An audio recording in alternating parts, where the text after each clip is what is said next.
నమస్కారం. ఇది సంగతికి స్వాగతం. దేవుడే ప్రత్యక్షమై వరం కోరుకోమంటే నా బాల్యం తిరిగి ఇవ్వమంట. పాలబుగ్గల పసిప్రాహంపై ఓ కవి ఆక్షేప ఇది. అందుకు భిన్నమైన పరిస్థితి దేశంలో లక్షలాది మంది చిన్నారులది. పుస్తకాలు పట్టాల్సిన చిట్టి చేతులతో వెట్టి చాకిరీ చేస్తూ కాలం వెల్లదీస్తున్నారు. నిరక్షరాస్యులైన తల్లిదండ్రులకు అదనపు ఆదాయం వనరులా మూడువారిపోతున్నారు. పేదరికం వారి బాల్యాన్ని మింగేస్తోంది. ఏ పూటకా పూట కడుపు నింపుకోవడమే వారికి భవిష్యత్తు. గనులు, కార్ఖానాలు మొదలు ఎక్కడ పడితే అక్కడ చిన్నారుల శరీరాలు సూక్షించుకుపోతున్నాయి. కళ్ళ ముందే తలుకునీలే అభివృద్ధి నగీషీల వెనుక ఎందరో బాలల చిట్టి చేతుల శ్రమ, నలిగిపోయిన వారి భవిష్యత్తు కనిపిస్తాయి. అందుకే ఈ విపత్కర పరిస్థితికి ప్రధాన కారణమైన పేదరికాన్ని పారదోలేందుకు కేంద్ర ప్రభుత్వం కంకణం కట్టుకుంది. అనేక పథకాలు ప్రవేశపెడుతూ పేదరిక నిర్మూలన దిశగా వడివడిగా అడుగులు వేస్తోంది.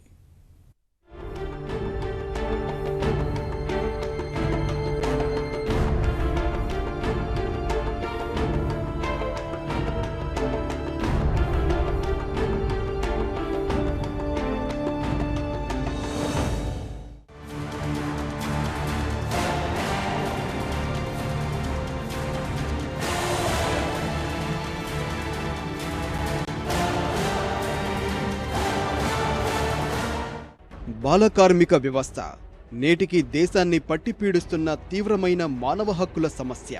చిన్నారుల శారీరక, మానసిక ఎదుగుదలకు ఇది పెను విఘాతం. బాల్యం కనీస హక్కులైన ఆటపాటలు, అక్షరాస్యతను మింగేస్తోంది. మానవ నాగరికతకే తలవంపులుగా చెప్పుకోవాల్సిన దుస్థితి ఇది. దేశానికి స్వాతంత్రం వచ్చి 60 ఏళ్లు దాటిపోయినా మన సమాజంలో నేటికి బాలకార్మిక వ్యవస్థ కొనసాగడం దురదృష్టకరం. తల్లిదండ్రుల పేదరికం, నిరక్షరాస్యత ఒకవైపు, తక్కువ వేతనాలతో ఎక్కువ పని చేయించుకోవచ్చన్న యాజమాన్య దోపిడీ మరోవైపు బాలకార్మిక వ్యవస్థ పుట్టడానికి దోహదం చేస్తున్నాయి.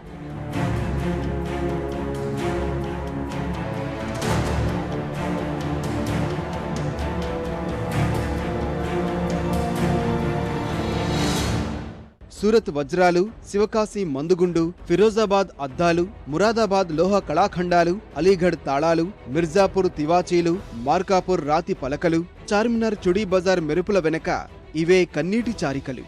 ఇలా అభివృద్ధి నగశీల వెనుక బాల్యం ఛిద్రమవుతోంది. కష్టతరమైన పరిశ్రమల్లో, హీనమైన పరిస్థితుల్లో బాలకార్మికులు పనిచేస్తున్నారు.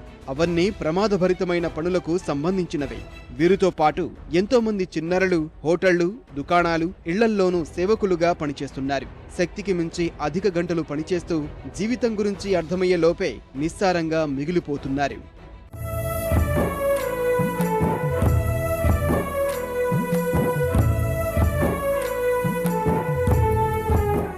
ప్రమాదకర పరిస్థితుల్లో పనిచేస్తున్న పిల్లల ఆరోగ్యం ఆవిరైపోతోంది. ఇటుక బట్టీల్లో పనిచేసే పిల్లలు భారీ బరువులు మోస్తూ తరచూ గాయపడుతుంటారు. ఎదిగే దశలోనే శక్తికి మించిన శ్రమతో కొంతకాలానికి పూర్తిగా చిక్కి శల్యమైపోతారు. తివాచీ పరిశ్రమల్లో అంధత్వం, శ్వాసకోశ వ్యాధులకు గురవుతున్నారు. కశ్మీర్ తివాచీ పరిశ్రమల్లో 60% మంది క్షయ, ఆస్తమా వ్యాధులతో బాధపడుతున్నట్లు అధ్యయనాల్లో తేలింది. ఫిరోజాబాద్ గాజుల పరిశ్రమ పిల్లలకు ఆస్తమా, బ్రాంకైటిస్, కంటి సమస్యలు సోకుతున్నాయి. శివకాశి మందుగుండు పరిశ్రమల బాలలు రోగాలతో పాటు పేలుడు వంటి ప్రమాదాల్లోనూ బలైపోతున్నారు. నిర్మాణ రంగంలో భారీ యంత్రాలతో పనిచేస్తున్న చిన్నారులు సరైన శిక్షణ, భద్రత లోపించి ప్రమాదాల బారిన పడుతున్నారు.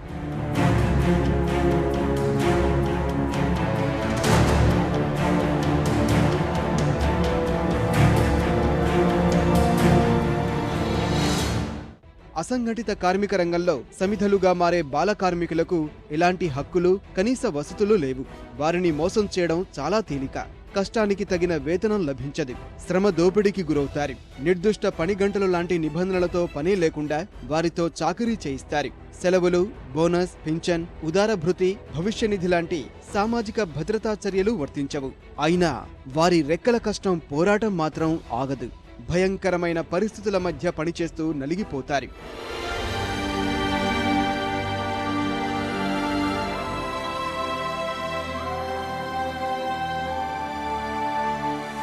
ఎందుకీ దుస్థితి అంటే బాలకార్మిక వ్యవస్థకు ప్రధాన కారణం తల్లిదండ్రుల పేదరికమే. పిల్లలను అదనపు ఆదాయం తెచ్చే వారిగా పేద కుటుంబాలు భావిస్తున్నాయి. నిరక్షరాస్యులైన ఇలాంటి తల్లిదండ్రుల్లో అవగాహన లోపంతో పిల్లల భవిష్యత్తు ప్రశ్నార్థకంగా మారుతోంది. గ్రామాల్లో ఉపాధి కరువై పని కోసం వలసకు వెళ్లే చోట పిల్లలను చదివించే పరిస్థితి ఉండగా కొందరు బాల కార్మికులుగా మారుతున్నారు. పెద్దలు చేయాల్సిన పనుల్లో పిల్లల్ని పెట్టుకుంటే తక్కువ వేతనంతో సరిపెట్టవచ్చని యజమానుల దురాశ సమస్యను పెంచి పోషిస్తోంది. గ్రామీణంలో పెరుగుతున్న రుణభారం బాల కార్మిక వ్యవస్థకు ఆజ్యం పోస్తోంది. యజమానుల దగ్గర తీసుకున్న అప్పు, వడ్డీలు తీర్చేందుకు పిల్లలను తాకట్టు పెడుతున్న తల్లిదండ్రులు ఉన్నారు.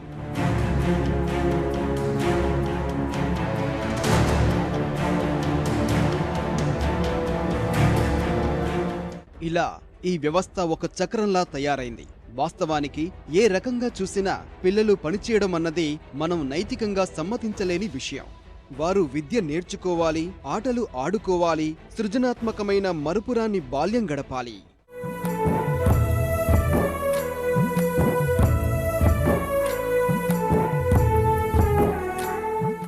భాగ్యనగరంలో పనిచేస్తున్న బాల కార్మికుల పరిస్థితి మరీ దయనీయం.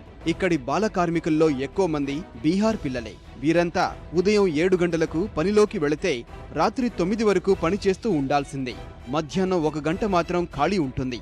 అంటే రోజుకి కనీసం 13 గంటల పాటు పని చేయాలి.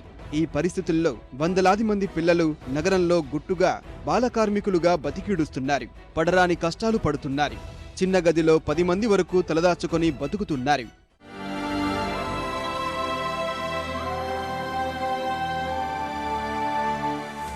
ఇటీవల నగరాల్లో పిల్లలు తప్పిపోతున్న కేసులు అధికంగా నమోదవుతున్నాయి. గతేడాది ఒక్క హైదరాబాద్లోనే దాదాపు 327 మంది పిల్లలు తప్పిపోయినట్లు వివిధ పోలీస్ స్టేషన్లలో కేసులు నమోదయ్యాయి.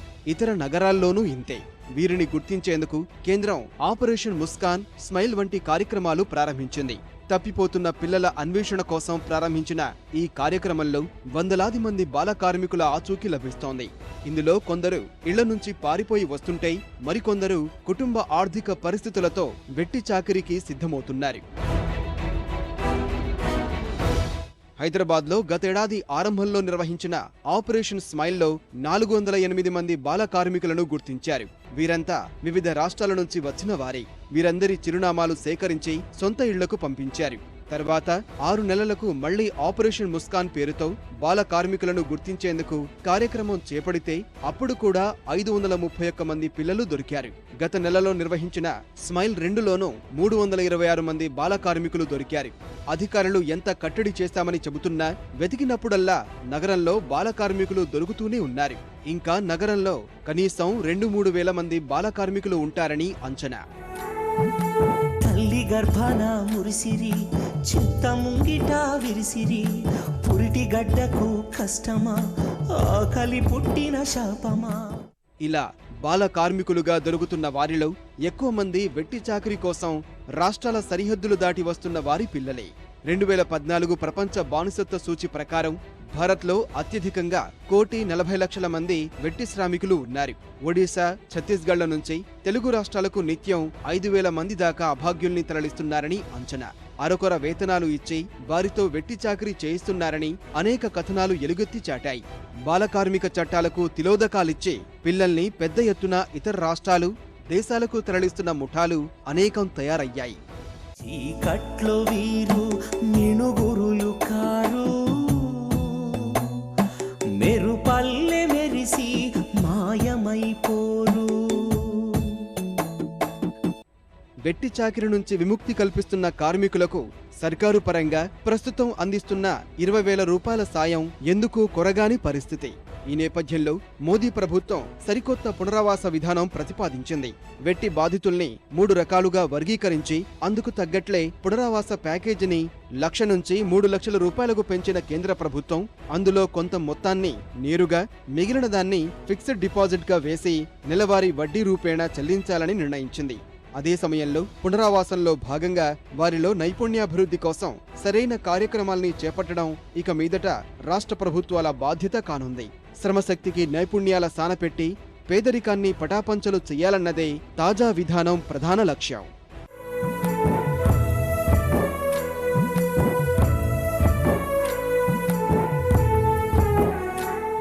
నైపుణ్య శిక్షణపై దృష్టి సారించిన కేంద్రం అందుకోసం కౌశల్ భారత్ పథకాన్ని తీసుకొని వచ్చింది. అభివృద్ధి చెందుతున్న ఆర్థిక వ్యవస్థకు ఊతమిచ్చేలా యువజనంలో ప్రపంచ శ్రేణి నైపుణ్యాలు పెంపొందించాల్సి ఉందంటూ గత ప్రభుత్వం 2008-9లో జాతీయ నైపుణ్యాభివృద్ధి సంస్థ ఏర్పాటు చేసింది. తర్వాత ఆ సంస్థను పట్టించుకున్న పాపాన పోలేదు. ఫలితం 2004-12 మధ్య దేశంలో వృత్తి శిక్షణలో మెరుగుదల నామమాత్రమేనని జాతీయ నమూనా సర్వే నివేదిక స్పష్టం చేసింది. అలా శిక్షణ పొందుతున్నది 2.2%మేనని, 90% యువజనానికి ఎలాంటి నైపుణ్యాలు లేనేలేవని కుండబద్దలు కొట్టింది. కాబట్టే ఎంఫిల్, పీహెచ్డీలు చేసిన వాళ్లు ఇంటర్మీడియట్ అర్హతకు సరిపోయే కానిస్టేబుల్ ఉద్యోగాలకు దరఖాస్తులు చేసుకుంటున్న దురావస్థ. పేదరికంపై ప్రభుత్వం సాగిస్తున్న యుద్ధంలో నైపుణ్య భారత్ కార్యక్రమమే ప్రధాన అస్త్రమని ప్రధాని ప్రకటించారు. దేశీయంగానే నిర్మాణం, రవాణా, ఆటోమొబైల్ వంటి 24 రంగాల్లో 2022 నాటికి అదనంగా 12 కోట్ల మంది నిపుణులైన కార్మికులు అవసరమవుతారని ప్రభుత్వ గణాంకాలు చాటుతున్నాయి. ఈ నేపథ్యంలో కేంద్రంలో నైపుణ్యాభివృద్ధి మంత్రిత్వ శాఖను కొలువు తీర్చిన మోదీ ప్రభుత్వం నైపుణ్య భారతం, సాఫల్య భారతం అని నినదిస్తోంది. కొన్ని దేశాల్లో 2020 నాటికి 5,70,00,000 మేర శ్రామిక శక్తికి కొరత ఏర్పడనుందని, గ్రామీణ భారత శ్రమశక్తి సమూహంలో 5.5 కోట్ల మందిని మెరికలుగా తీర్చిదిద్దగల అవకాశం ఉందని నిర్ధారించిన మోదీ ప్రభుత్వం దీన్ దయాళ్ ఉపాధ్యాయ గ్రామీణ కౌశల్య యోజనను పట్టాలెక్కించింది. ప్రపంచవ్యాప్తంగా నైపుణ్య శ్రామికులకు పెరుగుతున్న గిరాకీని యువభారత శక్తితో పూరించాలన్నది కేంద్రం లక్ష్యం.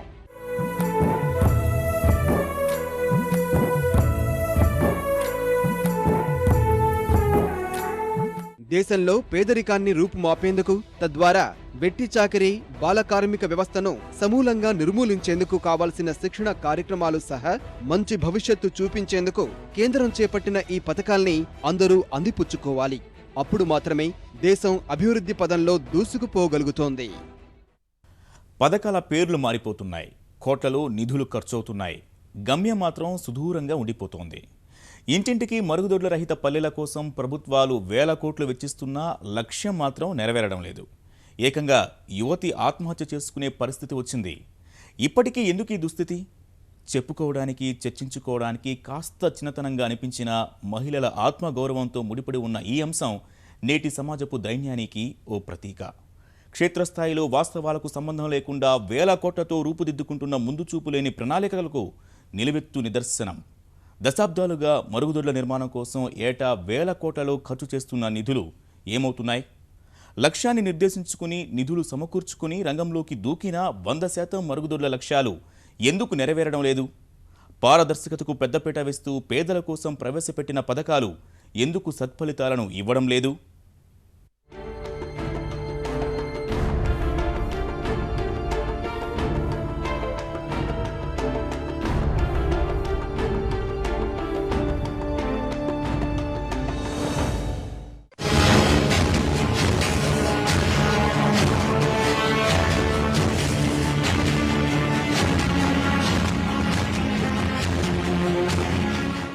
నల్గొండ జిల్లా గుండాల మండల కేంద్రం.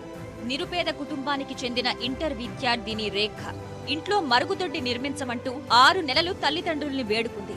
బయటకు వెళ్తే ఆకతాయిల అవహేళనలు, అవమానాలు తట్టుకోలేకపోతున్నానని ఇంట్లో తక్షణం మరుగు కల్పించాలని అర్థించింది. రోజు కూలీ తప్ప మరో మార్గం లేని ఆ తల్లిదండ్రులు ఇంట్లో స్థలం లేదని, స్తోమత లేదని వాయిదా వేస్తూ వచ్చారు. చివరకు తల్లిదండ్రులు మాట పట్టించుకోవటం లేదని మనస్తాపానికి గురైన రేఖ ఒంటిపై కిరోసిన్ పోసుకుని ఆత్మహత్యకు పాల్పడింది.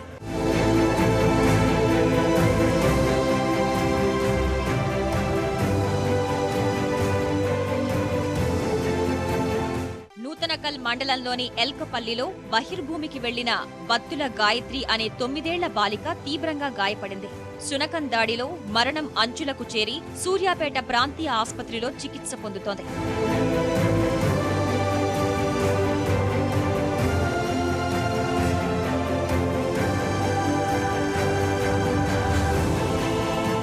హైటెక్ సమాజంలోనూ మరుగుదొడ్డి లేక జరుగుతున్న ఇలాంటి ఘటనలు ప్రతి ఒక్కరిని కలచివేసేవే. అప్పటికప్పుడు మృతి చెందిన యువతి గ్రామానికి చేరుకున్న అధికారులు కొద్ది రోజులు హడావిడి చేశారు. యుద్ధ ప్రాతిపదికన మరుగుదొడ్ల నిర్మాణాలకు సమీక్షలు, సమావేశాలు నిర్వహించారు. రోజులు గడిచిన తర్వాత మళ్లీ పాత కథే. మరుగుదొడ్ల అంశం మరుగున పడిపోయింది.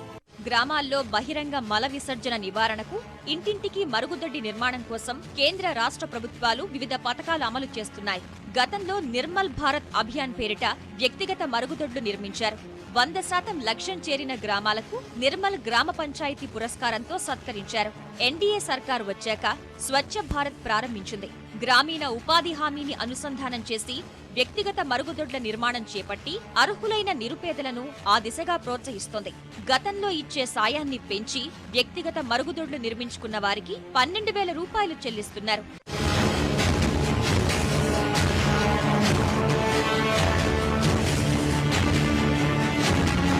నల్గొండ జిల్లా విషయానికొస్తే స్వచ్ఛ భారత్ కింద 112 గ్రామాలు ఎంపిక చేసి వాటికి 100% మరుగుదొడ్లు నిర్మించాలని లక్ష్యంగా పెట్టుకున్నారు. ఇందుకోసం 23,521 మరుగుదొడ్లు కట్టించాలని నిర్ణయించారు. ఇప్పటికీ 3,915 మాత్రమే పూర్తయ్యాయి. 5,500 ఇంకా నిర్మాణంలో ఉన్నాయి.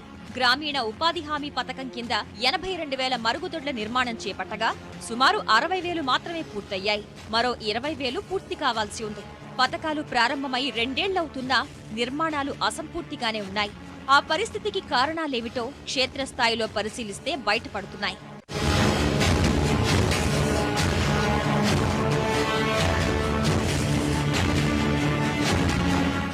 ఇది నల్గొండ మండలం గుండ్లపల్లి గ్రామం. ఈ పల్లెలో స్వచ్ఛ భారత్ మిషన్ కింద 100% మరుగుదొడ్లున్న గ్రామంగా తీర్చిదిద్దాలన్నది లక్ష్యంగా పెట్టుకున్నారు. ఉపాధి హామీ, స్వచ్ఛ భారత్ ద్వారా పనులు చేపట్టారు.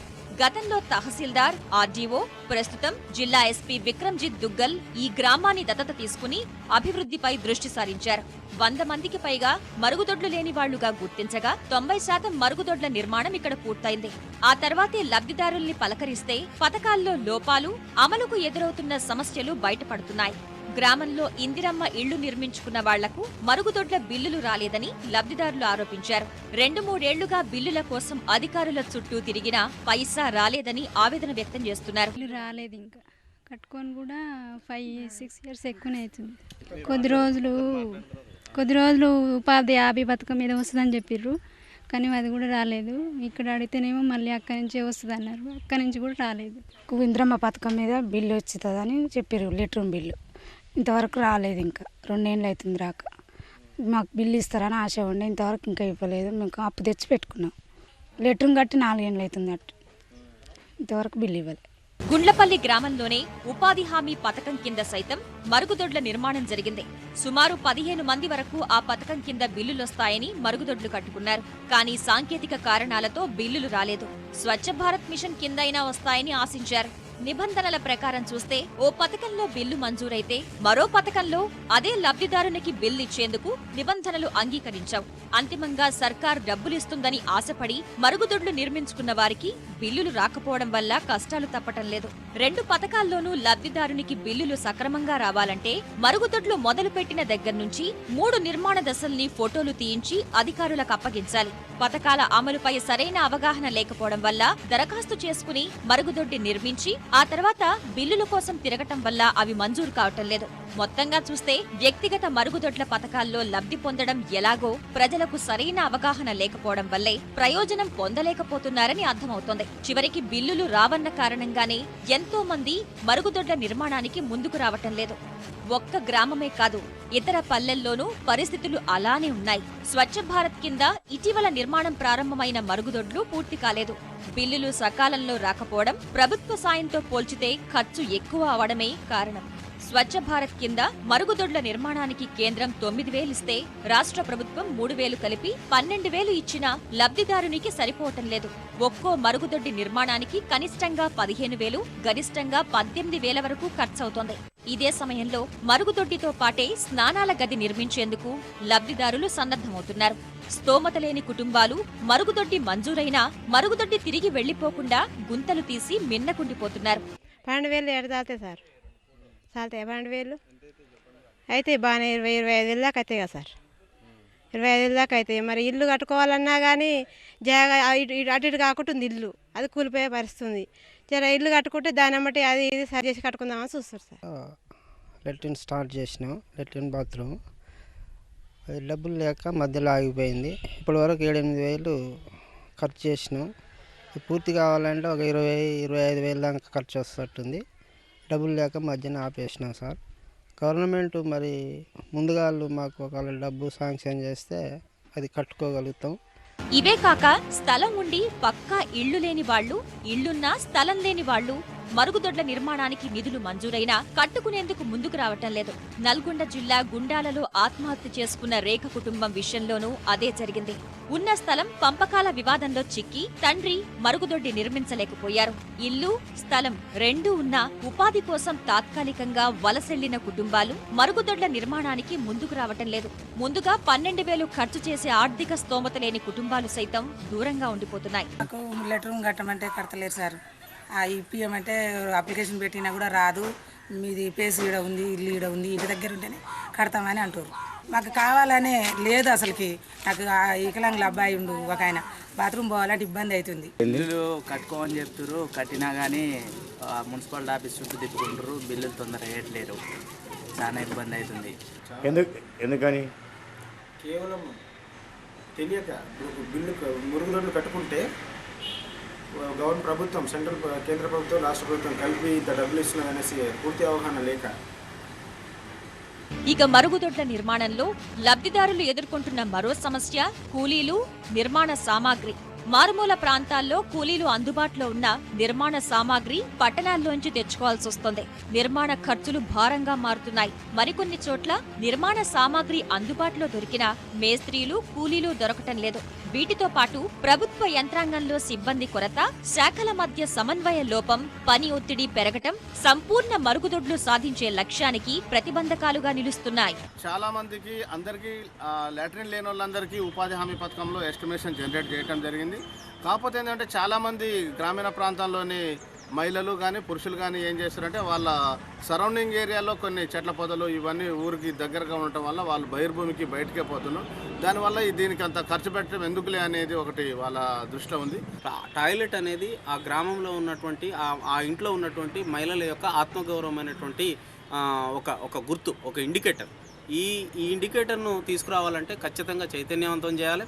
ఇంతకన్నా ఎక్కువ అంటే టాయిలెట్కి 12,000 రూపాయలు ఇస్తుంది. ఈ 12,000 రూపాయలు కూడా సరిపోవు. వాస్తవంగా ఒక 15,000 రూపాయలు కనుక ఖచ్చితంగా ఇవ్వగలిగితే అందరూ కూడా ముందుకొచ్చి టాయిలెట్లను కట్టుకుంటారు.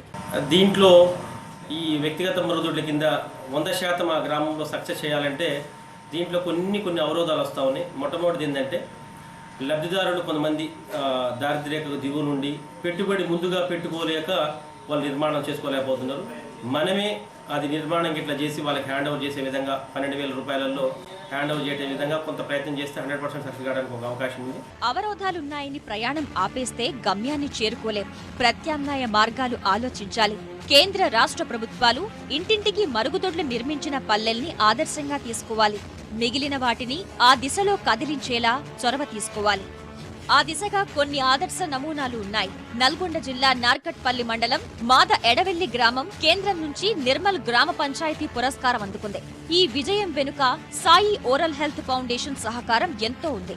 బహిరంగ మల విసర్జన వల్ల కలిగే నష్టాలపై అవగాహన కల్పిస్తూనే ప్రభుత్వ సాయానికి అదనంగా కొంత మొత్తం లబ్ధిదారులకిచ్చి సంపూర్ణ మరుగుదొడ్ల గ్రామంగా తీర్చిదిద్దడంలో తోడ్పడింది. నల్గొండ జిల్లా చందంపేట మండలం సంధ్యా తండాలో స్థానిక ఎంపీడీఓ నర్సింహులు చొరవతో దేవరకొండ గ్రీన్ క్రాస్ స్వచ్ఛంద సంస్థ బహిరంగ మల విసర్జనపై ప్రజల్లో అవగాహన కల్పించారు. ఇంటింటికి మరుగుదొడ్లు స్వచ్ఛందంగా నిర్మించడంలోనూ విజయం సాధించారు. ఎండిఓ గారు కానీ, చందంపేట ఎండిఓ గారు కానీ, మరి సర్పంచ్ గారు కానీ వాళ్ళు కూడా చాలా మోటివేషన్ చేసి మరి వాళ్ళకు ఇంటింటికి తిరిగి మరి వాళ్ళకు ఇంతకుముందు ఏ అవగాహన లేదన్నట్టు వాళ్ళకు వరకు ఈ తండవాసులను వాళ్ళను మోటివేషన్ చేసి వాళ్ళకు తిరిగి మరి ఈ బాత్రూమ్ కట్టించినందుకు మేము వాళ్ళకు ధన్యవాదాలు తెలుపుతున్నాం. ఇదే స్ఫూర్తితోటి అన్ని గ్రామాలలో, అన్ని ఆవాసాలలో పూర్తి చేసి చందంపేట మండలాన్ని సంపూర్ణ బహిర్గత మల విసర్జన లేనటువంటి మండలంగా తయారు చేయాలని నిశ్చయంతో ఉన్నాము. మన అనారోగ్య సమస్యలకి దూరం అవడమే కాకుండా ఆరోగ్యాన్ని కాపాడుకోవడం జరుగుతుందని వాళ్ళకి తెలియచేయడం ద్వారా ఆ గ్రామ పంచాయతీలో, ఆ గ్రామం ఆవాసంలో, సంధ్య తండా ఆవాసంలో ఉన్న అన్ని ఇళ్లల్లో కూడా వ్యక్తిగత మరుగుదొడ్ల నిర్మాణం పూర్తి చేయడం జరిగింది. స్వచ్ఛ భారత్ మిషన్ కింద ఎంపికైన సూర్యాపేట మండలం గాంధీనగర్ గ్రామం సైతం సంపూర్ణ ఫలితాల దిశగా అడుగులు వేస్తోంది. చొరవ తీసుకున్న సర్పంచ్ సొంతంగా నిధులు ఖర్చు చేసి మరుగుదొడ్ల నిర్మాణం పూర్తి చేశారు. ఒకేసారి అవసరమైన సామాగ్రి, కూలీలు, మేస్త్రీలు, యంత్రాలను సమకూర్చుకుని యుద్ధ ప్రాతిపదికన నిర్మాణాలు పూర్తి చేశారు. లబ్ధిదారులకు బిల్లులు అందిన తర్వాత వారి నుంచి కట్టులు తీసుకోవాలని నిర్ణయించారు. పైసలు లేకునే మేము కట్టుకోలేదు సార్ అని అన్నాం. అంటే ఇప్పుడు సారు బాత్రూమ్ కట్టించి మాకు మంచిగానే నిర్మాణంగా చేసిండు. చేసినాక మరి పైసలు ఏంటంటే మా సార్ మాకు గవర్నమెంట్ ఇచ్చి వచ్చినాక ఇప్పుడు డబ్బులు కట్టిస్తామని చెప్పినాం. చెప్తే సరే అని అన్నాం. ఇక కట్టించినాం. ఇప్పుడు అందరు నిర్మాణంగానే ఉంది సార్. మాకు బాత్రూమ్ లేవు, లేట్రూమ్ లేవు. ఇప్పుడు సార్లు ఇక్కడ మేము పాము కలుస్తా అది ఏం కలుస్తా అది గుట్టలు పోతున్నాం. మేము పోతుంటే ఇంకా మాకు పాము పురుగు కలుస్తాయి సార్, మాకు బాత్రూమ్ లేవు, లేట్రూమ్ లేనంటే సార్ తెచ్చిండు, కట్టించిండు, మంచిగా హ్యాపీగానే ఉన్నాం. మొత్తంగా ఈ విషయంలో తరచి చూస్తే అర్థమయ్యే విషయాలు స్తోమత లేకనే ఎక్కువ మంది మరుగుదొడ్ల నిర్మాణానికి ముందుకు రావడం లేదు. ప్రభుత్వం ఇచ్చే 12,000 ముందుగానే ఇచ్చేలా చర్యలు తీసుకోవాలి. ఒక పథకంలో మరుగుదొడ్లు మంజూరైన గ్రామానికి మరో పథకం ద్వారా నిధులు ఇవ్వవద్దనే నిబంధనలను సమీక్షించాలి. 100% సాధించిన గ్రామాలకు నిధులు కేటాయించలేమంటే కొత్త కుటుంబాలకు మరుగుదొడ్ల సాయం కలగానే మిగిలిపోతోంది. ఎందుకంటే స్వచ్ఛ భారత్ మిషన్ లాగే మరుగుదొడ్ల నిర్మాణం ప్రజల భాగస్వామ్యంతో చేపట్టాల్సిన నిరంతరాయ యజ్ఞం.